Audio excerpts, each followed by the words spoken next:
afternoon. I'm Michael Weinbren. I'm a consultant microbiologist, and I'm talking to you today on behalf of the AMR antimicrobial resistance diagnostic subgroup. The reason why we're here today is because of this, one of the most successful life forms on the planet. And one of the advantages it has is that it cannot be seen by the naked eye. And it's perhaps because of this we don't take it as seriously as we should. We know that hand washing is the most important barrier, but we still know roughly 40% compliance with hand washing. But this is something which has been honed on this planet for 3 billion years. Some say the bacteria regard this as their planet. They see us as the aliens. They don't like how we're treating the planet, and they're coming to take it back. If you show this to somebody and you show that, they're much more worried that it may be attacked by somebody, but the damage caused by bacteria is significant. And we're principally talking about gram-negative bacteria. The antibiotic era began with Alexander Fleming, based on his discovery. We haven't had 100 years of antibiotics yet, but every antibiotic we've actually thrown against these organisms, they've actually developed a powerful antidote to. And we don't remember, if you talk to people who were born before the antibiotic era, they understand what difference it made. People would go into hospital with trivial infections and wouldn't come out. We're not used to that nowadays. So all of these are all the different classes of antibiotics. The carbapenems were of note because for the past 15 years, they've been our mainstay in the treatment of gram-negative organisms. And we've had a void. Since before 1990, we've had no new classes of antibiotics come on the market. And something interesting actually happened around the millennium. People were very worried about the millennium bugs, thinking all sorts of things would happen computer-wise. Perhaps, actually, this was the millennium bug. This was the forerunner of antibiotic resistance. This was the first wave. These were the ESBL-producing organisms. They spread globally. We still don't understand how they spread the epidemiology, but they pushed us into using the carbapenems as first-line antibiotics. So from overnight, we had a plethora of antibiotics. We went down to one antibiotic. And it's easy to look back and say, but surely the world should have been worried back then when we were relying on one antibiotic, because the thing you can be sure of is the bacteria will find a way around it. And this is data on the left-hand side there, and this is the number of cases of carbapenemase-producing organisms being reported. And you see it suddenly began to take off in 2008. We didn't have infection control guidelines then, and really they came around 2013, 2014. This is when we began to take it seriously. And this is a picture now for Europe showing CPEs and this relentless spread across there. Here's a plate, an antibiotic sensitivity plate. You can see it's resistant to all the antibiotics. The yellow circle there, if this was sensitive to meropenem, the zone would actually be wider than that. And what the O'Neill report has said to us, unless we do something to stem this, it will actually cost the world $100 trillion, and there'll be 10 million excess deaths per year. But when you say 100 trillion, it's not quite long enough. You know, the 100 trillion should be a word like supercalifragilisticexpialidocious. It should go on that length. But if you see this typed out, this is the world population. That's actually what 100 trillion is. And that means roughly it's going to cost $14,000 per head of the population by 2050. In terms of deaths, what it will actually represent, it will represent each year the 10 million excess deaths will be more than the population of Northern Ireland, Scotland, and Wales. And within 7 years, everybody on these islands, including the Irish, will have died.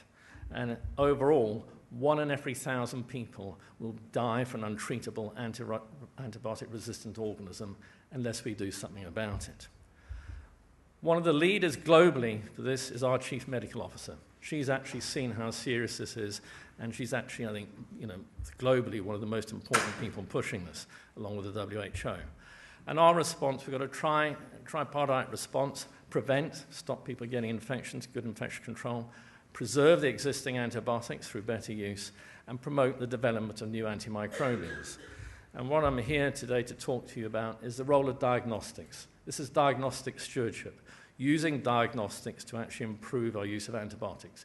It could be something like simple: somebody presents with a fever in winter, you diagnose flu, and there's no evidence of secondary bacterial infection, you don't need to give an antibiotic. But what I'm talking to you today is about blood cultures. Sepsis is a large problem. It's a major driver for broad-spectrum antibiotics. And what I hope to cover in this talk is the blood culture pathway, one hospital's innovative response to blood cultures, results of a national blood culture survey, and lastly, the issues arising. So we actually have this thing at the moment, of conflicting targets. Sepsis, we want to give broad-spectrum antibiotics, and antimicrobial stewardship, we want to go to narrow. And we do have start, smart, and focus. We give broad-spectrum, and then we hope to de-escalate as soon as we can. There are 100,000 detected bacteremias in the UK, but there's many more patients receive broad-spectrum antibiotics because the detection rates are not high. So if we look at the blood culture pathway, this was a title of a lecture, a national lecture given in Dublin a few years ago. And whilst it may seem flippant, it actually begs a serious point, and it suggests perhaps the blood culture pathway may not be as good as it should be. This was a study from St. George's Hospital more than 30 years ago, and really what it says is if you get a positive blood culture result, at least half of your results are going to change antimicrobial therapy. And even back then, they said we needed more rapid diagnosis because antibiotic policies were not enough. But this was actually in the honeymoon period. If you gave third-generation cephalosporin, amino glycoside, or a quinolone, you wouldn't see resistance. And in the intervening 30 years, well, certainly we know the bacteria have moved on, they've got their act together, and this is a modern blood culture analyzer. The blood culture belongs on there, that's where it becomes positive the quickest, and this operates 24 hours a day. It examines blood cultures every 10 to 15 minutes, throwing up positives throughout that 24-hour period. And whilst it's tempting to think from a laboratory perspective that just having this machine is enough, actually, is there more to blood culture microbiology? So just to tell you, blood cultures remain the gold standard for the diagnosis of bloodstream infection. There is some controversy about outcomes, but there are certainly papers which are out there which show improved outcomes and shorter length of stay if you get patients on the correct antibiotics. And what we're asking today, and I hope to answer at the end, is there a role of the blood culture pathway in improving antimicrobial stewardship? Like any pathway, you can divide it into three. There's a pre-analytical, analytical, and the post-analytical. And basically, the pre-analytical is collecting your blood culture from the right patient, the correct volume of blood, and getting it on the analyzer without delay.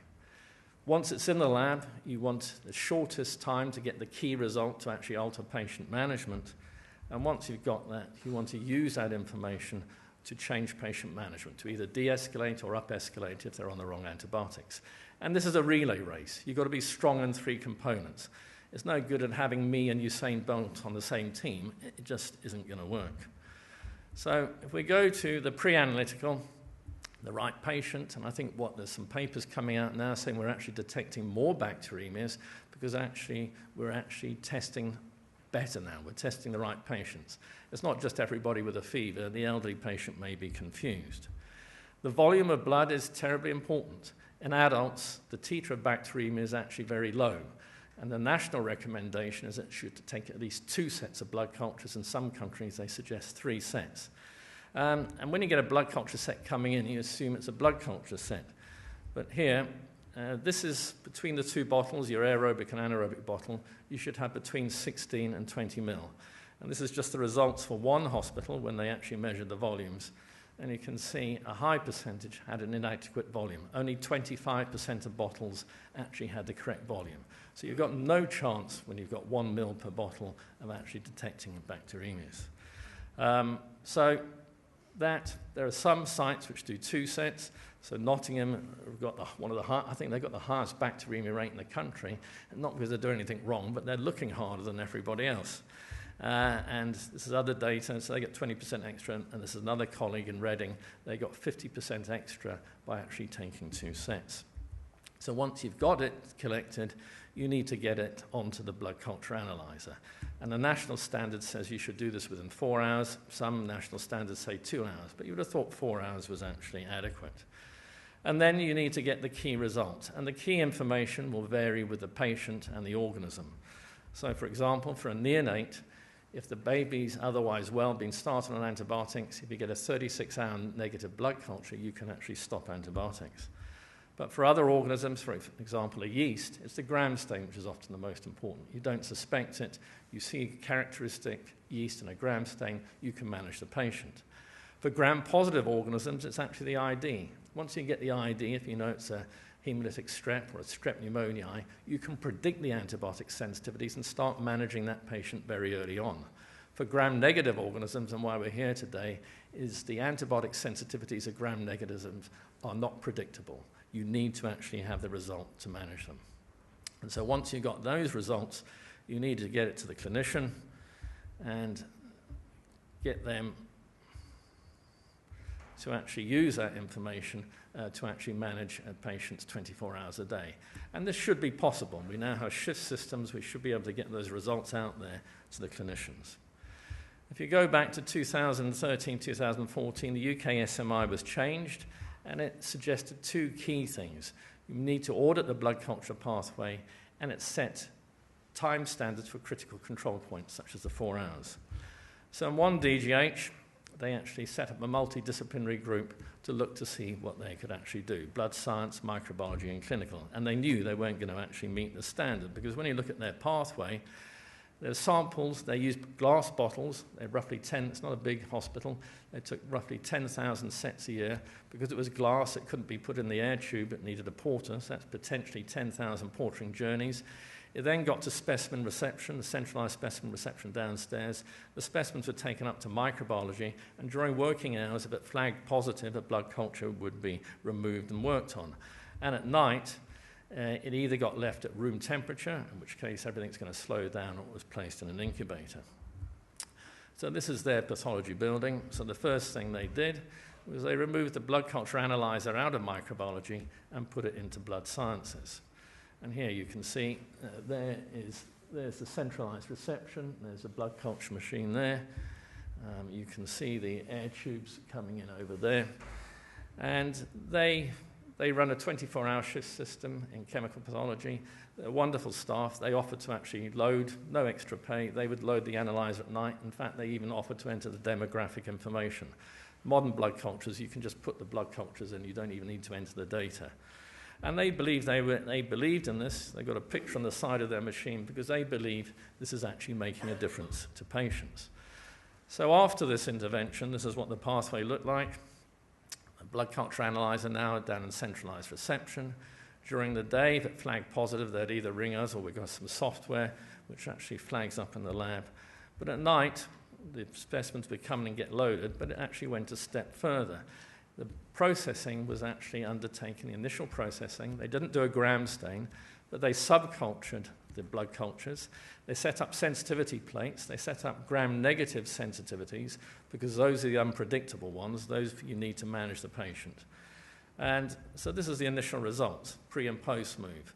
And actually it looks as though things have actually got worse. The average time to positivity is actually increased.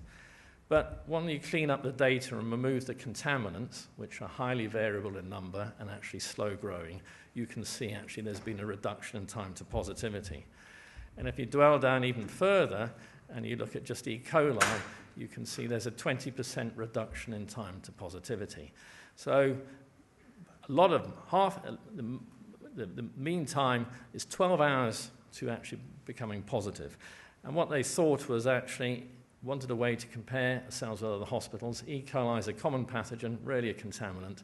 So looking at E. coli data from other hospitals would actually be useful in seeing what they were achieving. This is the time from collection to placement on the analyzer. And you'll see in some of these charts, these large squares at the bottom, it's just so that people at the back can read the number of hours. And there's data points missing because some blood cultures were taking more than 24 hours. And actually, it was the blood sciences suggest, well, why don't you actually move to plastic bottles? It seems so obvious. So if you look here, when they were using glass bottles, roughly 1 in 5 blood culture sets were taking more than 4 hours before it was actually loaded on the analyzer. So there's a publicity campaign, and then it wound down. As they were getting low, glass bottles were removed everywhere, and they introduced plastic. And they did this twice. And although things improved, they now still had 1 in 20 bottles were actually taking more than 4 hours.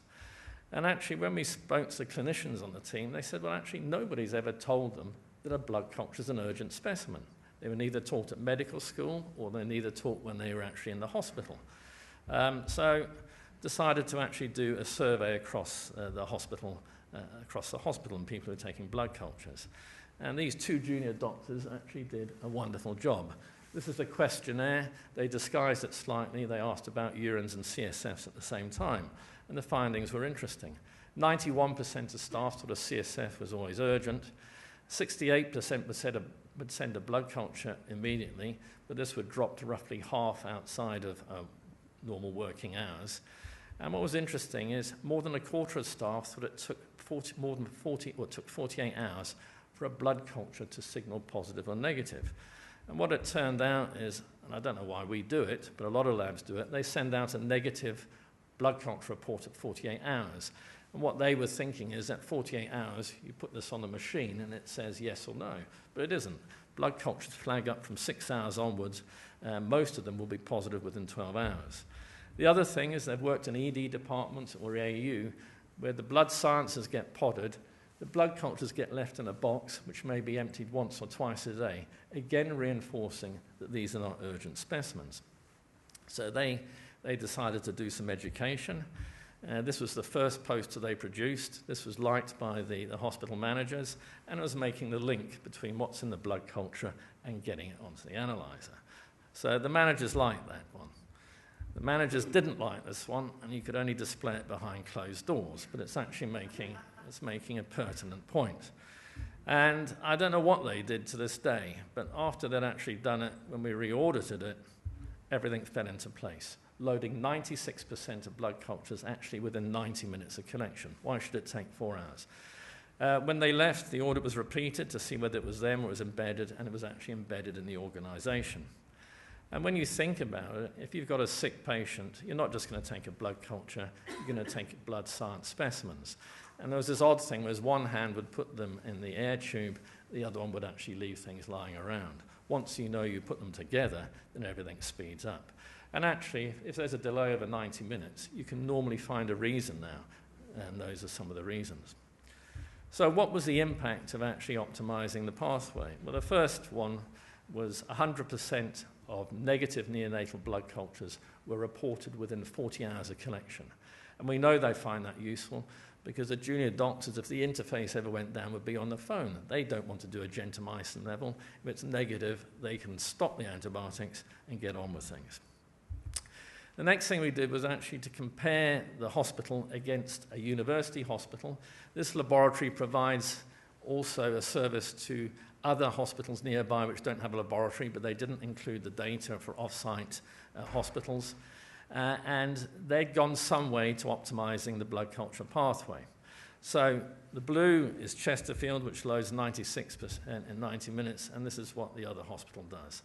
It takes them 17 hours from collection to load the equivalent amount of blood cultures. And that's a group who have partially optimized the pathway. This is a regional audit, and the first thing to see is you can see there are some blood cultures which are actually taking more than 24 hours from collection before they load onto the analyzer. And again, the first hospital to actually get 96% or more on is actually taking 17 hours compared to what you can do if you apply your mind to it in 90 minutes. This is data from collection to actually removing of positive blood cultures. So this is for 27 consecutive positive E. coli blood cultures. So the optimized laboratory was taking just over 12 hours, and this is the data. And you can see in some hospitals, it was taking almost 2.5 times as long before the blood culture would actually be removed from the analyzer. So here, there's initially, against a hospital which has already gone some way to optimizing it, there's a 10-hour delay in terms of receipt. This goes to 21 hours, just for the E. coli's. But it actually gets worse than that, the delay, in terms of getting the reports, and I hope to illustrate this in the next slide. So this is a slide over 3 days, and this is from 8 o'clock. This is from 8 o'clock at night through to 12 o'clock on day 3. So if something flags positive just outside the laboratory shuts, it's not going to be removed. So the other thing I should just add, so even an hour's delay doesn't sound much, but because a lot of laboratories actually shut, if that hour means it doesn't get processed that day, it's pushing everything onto the next day. You're delaying everything by another 24 hours. So in a conventional laboratory, it wouldn't be removed until the next morning. You may get an organism ID later on in the day, and that was when the sensitivities would be available on day 3. In an optimized pathway, it'd be removed within 10 minutes of actually signaling positive by the blood science staff, and we'd have the organism and sensitivities either it's there on the plate, you can do the ID, and we'd have the sensitivities either first thing in the morning or same day, and we'd actually have the rapid sensitivities earlier on. So when you look at that, the gap actually becomes even more. So if we summarize, you can load 96% of your blood cultures within 90 minutes.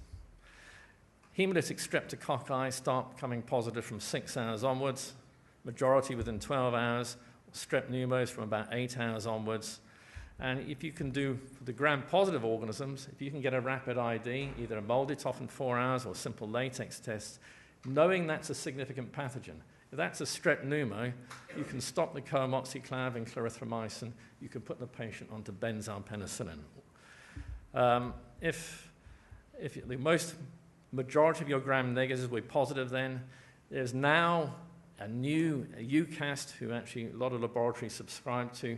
They've actually produced, any lab can do it, they've produced guidance now how you can get 4, 6, and 8-hour results for gram-negative sensitivities. So you can bolt things onto this, and you can turn around these things in less than a day if you want to.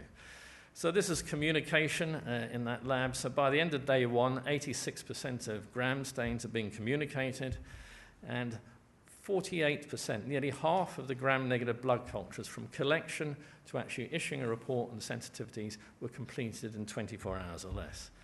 And it's wonderful. You'd actually go on the early morning ward round. Often the clinicians actually hadn't seen the patient yet on the post-take ward round, and you were there telling them what the organism was. You could make a plan and de-escalate or up-escalate if they're on the wrong antibiotic.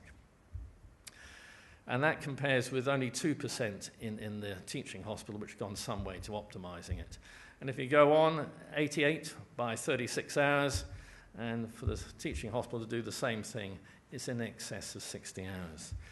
I'll just give you one clinical case. Unfortunately, these things, everybody wants strong data, statistically significant. It's only possible to do anecdotes, but this is a patient who actually came on a Friday night just before midnight, thought to have a chest infection, started on oral clarithromycin.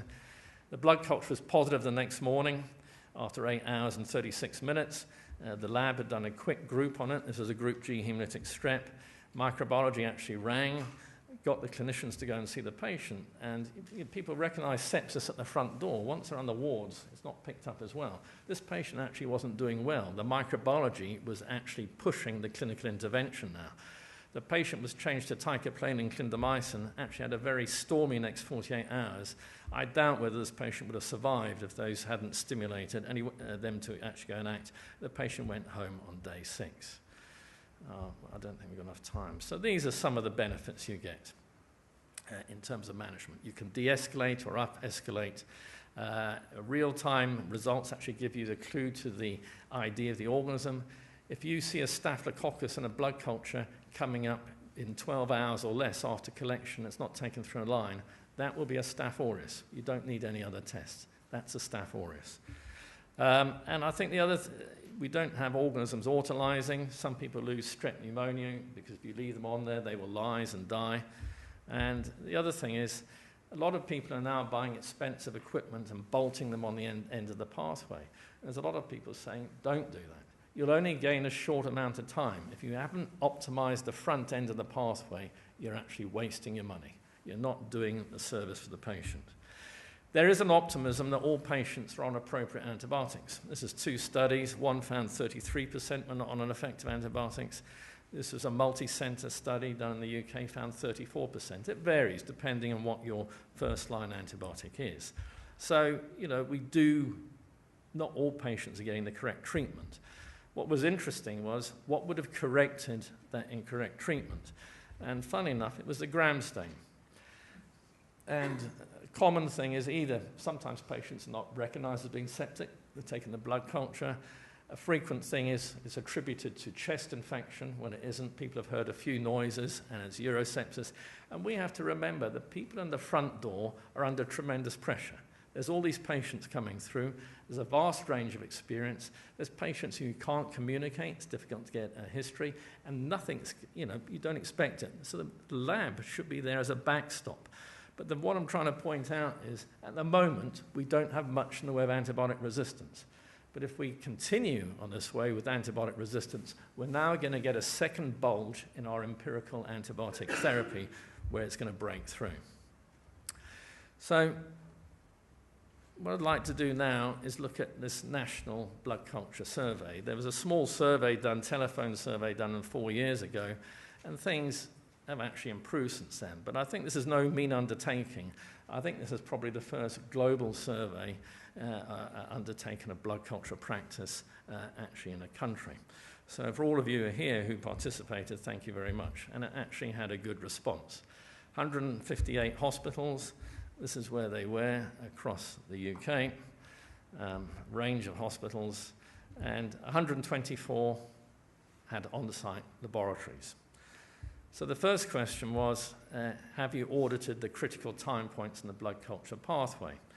So a small percentage said they'd done it more than 2 years, but less than 3 years ago. Some claimed 1 to 2 years ago, and 43% said within the past year. But a similar number said they hadn't actually ever audited the pathway. And when you looked at the laboratories providing a service off-site to other hospitals without a lab, only less than half of these have been audited. So I'd say roughly 50% had and hadn't.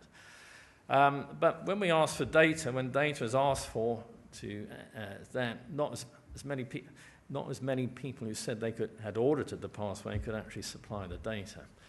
So this is the percentage of blood cultures loaded by hospitals within 4 hours of collection for 32 hospitals.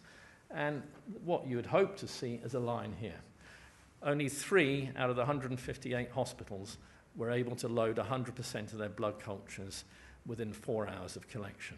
And you can see, and it ranges from 10% in 3, and a median of about a third, 30%, 30 to 40% of your blood cultures being actually loaded. When we asked, and if you looked at 24-hour labs, well, 2 of them were very good. Even a 24-hour lab, some of them actually were poor at actually loading getting the blood cultures loaded in those organizations. This is the data, and the first thing to look at, so there was 13 hospitals provided complete data. The gold ones there are blood cultures which had taken more than 24 hours from collection before they're actually placed on the analyzer. And most of these labs who reported didn't actually have an off-site, they weren't providing an off-site service. And you can see here for 12 to 24 hours, it varies from more than 50% down to smaller numbers sitting around before they get on the analyzer. So this is putting significant delays into the system. People with sepsis, it's the same diagnosis across the country, but it's quite interesting to look at the last time a blood culture is processed in laboratories during the day. This is during the weekdays. So you can see it varies from an extreme of 2 o'clock in the afternoon up to midnight, and this is what actually happens at weekends. And so again, much broader, shifted to the left. So these are very good. They process up to midnight, but here, 6 laboratories. If you had a positive just flagging up just after midday, it's going to be sitting on potentially for 21 hours on that blood culture machine before it's going to be removed. So what do people actually do with blood cultures outside of routine working hours? Where do they actually go? And they can go to 1 or 3 places. They can either go on the analyzer, placed in an incubator, or left at room temperature. This is where it should be. The analyzer gets the blood culture up to temperature quickly. It mixes it so organisms grow. It lyses white cells, so it releases intracellular pathogens. Leaving it in a standalone incubator is fine because it keeps the organisms growing.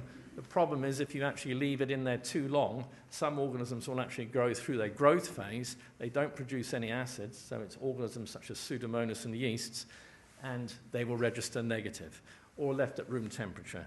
And really what I just want to show you here is only 44 were actually mainly putting in there, a whole variety of things going on. Interesting, 2 labs, and I haven't left out very novel practice that actually put incubators there. The use of plastic or glass. Glass stops you using the air tube. It's plastic, slightly more expensive, but you get most of your money back because plastic is cheaper to dispose of. 2 labs are actually only using 1 bottle for adults. Most labs are using only 1 set. National guidance said you should be 2 sets, and only 17 sites use 2. Audit of blood culture volumes. The vast majority of people don't actually audit the blood culture volume coming in. I won't go through that, but this is a lovely, simple study from Gemma Windsor, Heart of England. The modern analyzers will actually measure the blood. They fed it back to clinicians. The mean volume went from 5 mil to 7.5. They increased their rate of positivity by 50%. If they were taking 2 sets, it would become even higher. This slide is just to show it. Actually, if you're using plastic, you've got an air tube, a centralized reception, and a 24-hour shift system in blood sciences in the same site. You should be actually capable, if you put everything in place without any extra cost, to actually load 100% of your specimens at 24 hours a day. So why do delays occur? And I hope to show you in these 3 slides. This is a sepsis 6, and it's good. It says you take a blood culture within an hour. This is a national confidential inquiry into patient outcomes and deaths. Was the blood culture collected? This is thinking that having a high-tech analyzer is all enough. And they're linked by endpoints which do not link the timeliness of the specimen result to patient care.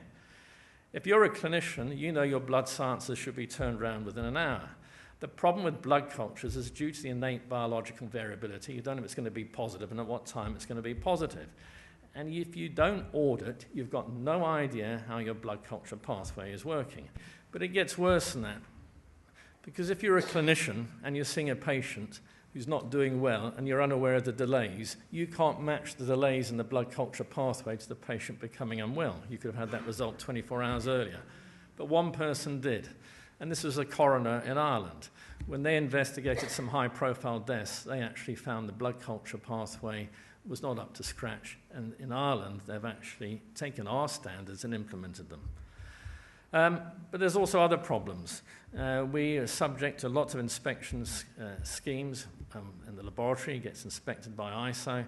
But at the moment, this is a lone voice. And really what she's saying in France is that accreditation is so focused on things in the lab which don't matter, it's losing sight of things which have a major impact on patient care, like the pre-analytical phase.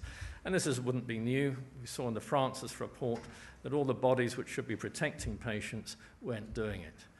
And there's another reason, I think, is who's responsible for overseeing timely transport of specimens? Is it the clinician on the ward? Is it the microbiologist in the lab?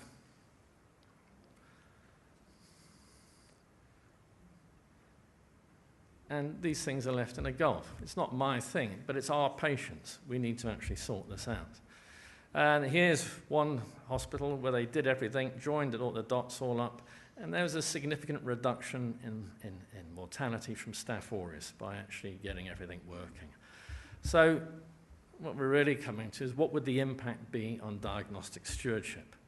Well, at the moment, it's estimated there are 100,000 bacteremias, but we know we're not collecting the correct blood volumes.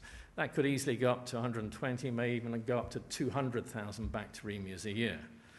But I think I've shown you is we're not talking delays of hours, we're actually talking delays in days.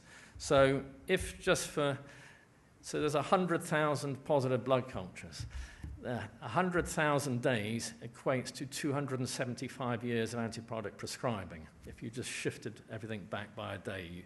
So if you took 20% and you could de-escalate 24 hours earlier, that would actually be 54 years of improved antimicrobial prescribing. If you could do it for 48 hours for 40%, so there are large potential gains. And resistance plays into the hands of bacteria. Once somebody's got an ESBL, every time they're going to come in, they're going to get meropenem. If you don't take a blood culture properly and don't get an alternative sensitive pathogen, they're going to be stuck on that antibiotic unnecessarily. So we've had these conflicting targets. But the thing that unites them, they're probably just two ends of the same pathway, is a positive blood culture result, a timely positive blood culture result. So if you go back to that question, I'll let you decide whether you put your money on the bacteria or the microbiologist. I know what I'd put my money on, and I'm a microbiologist. So and really, what actually the problem is, the technology exists. And if we don't do something now, 20 years, the bacteria have wreaked havoc with us. If we don't act now, 30 years is going to go by and the damage will be immense. Thank you very much.